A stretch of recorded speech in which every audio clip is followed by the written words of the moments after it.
Hello students, welcome to Shiny Max. 9ஆம் வகுப்பு பயிற்சி 9.1ல் 7வது கணக்கு பார்க்கலாம். ஓர் உற்பத்தியாளர் 7000 ஒளி உமிழ் இருமுனைய விளக்குகளை, அதாவது எல்இடி லைட்ஸ், சோதனை செய்ததில் அவற்றில் 25 விளக்குகள் குறைபாடுடையதாக கண்டறியப்பட்டன. அதாவது 7000 எல்இடி லைட்ஸை சோதனை செய்திருக்காங்க. அதில் 25 விளக்குகள் குறைபாடுடையதாக கண்டறியப்பட்டிருக்கு. குறைபாடுனா டேமேஜ் ஆனது, அதாவது சில லைட்ஸ் பத்தாம இருந்திருக்கும், இல்லைன்னா உடஞ்சிருக்கும். இந்த மாதிரி சமவாய்ப்பு முறையில் ஒரு விளக்கை தேர்ந்தெடுக்கும் போது அது குறைபாடு உடையதாக இருக்க நிகழ்தகவு என்ன?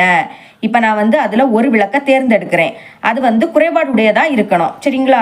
அதுக்கான நிகழ்தகவு என்ன, அதை தான் கேட்குறாங்க. ஓகே, சால்வ் பண்ணிடலாம். தீர்வு ஃபர்ஸ்ட் எஸ் எழுதிக்கணும். எஸ்னா கூர்வழி.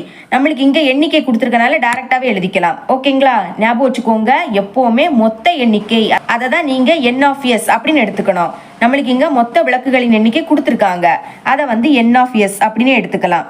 எவ்வளவு? 7000 எல்இடி லைட்ஸு. இனிமேல் கொஸ்டினில் என்ன கேட்குறாங்களோ அதை ஏன் எடுத்துக்கணும். நம்ம தேர்ந்தெடுக்கக்கூடிய விளக்கு குறைபாடுடையதாக இருக்கணும், அதுதானே கேட்குறாங்க. அப்போ ஏ என்னன்னா தேர்ந்தெடுக்கும் விளக்கு குறைபாடுடையதாக இருக்கும் நிகழ்ச்சி இப்படின்னு எழுதிக்கணும். இங்கேயும் எண்ணிக்கை கொடுத்துருக்கனால டைரக்டாகவே எழுதிக்கலாம். குறைபாடுடைய விளக்குகளின் எண்ணிக்கை, இதை என் ஆஃப் ஏ அப்படின்னு எடுத்துக்கணும், சரிங்களா? என் ஆஃப் ஏ எவ்வளவு? 25 விளக்குகள் குறைபாடுடையதாக இருக்குது, அப்போ 25. இப்போ நிகழ்தகவு கண்டுபிடிக்கக்கூடிய ஃபார்முலாவை எழுதிக்கலாம். நிகழ்தகவு ஃபார்முலா என்னது? P of A is equal to N of A divided by N of S. Okay, N of ஏயோட மதிப்பு என்னது? 25 டிவைடட் பை என் ஆஃப் எஸ்ஸோட மதிப்பு என்னது? 7000. அதையும் எழுதிக்கலாம், 7000. ஓகே, இப்போ இது ரெண்டுமே 5ஆம் எப்படி கேன்சல் ஆகும் பாருங்க. 5 25.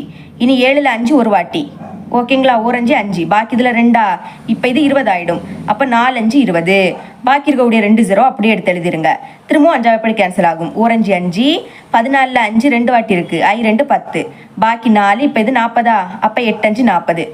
பேலன்ஸ் இருக்கக்கூடிய 0வை அப்படியே எடுத்து எழுதிருங்க. இதுக்கு மேலே கேன்சல் பண்ண முடியாது. அப்போ பி ஆஃப் ஏ இதோட மதிப்பு என்னது? 1 டிவைடட் பை கீழே 280. இதுதான் நம்மளோட ஆன்சர். இவ்வளோ தான் இந்த சம். இது உங்களுக்கு கிளியராக அண்டர்ஸ்டாண்ட் ஆகிருக்கும் நம்புறேன். தேங்க்ஸ் ஃபார் வாட்சிங்.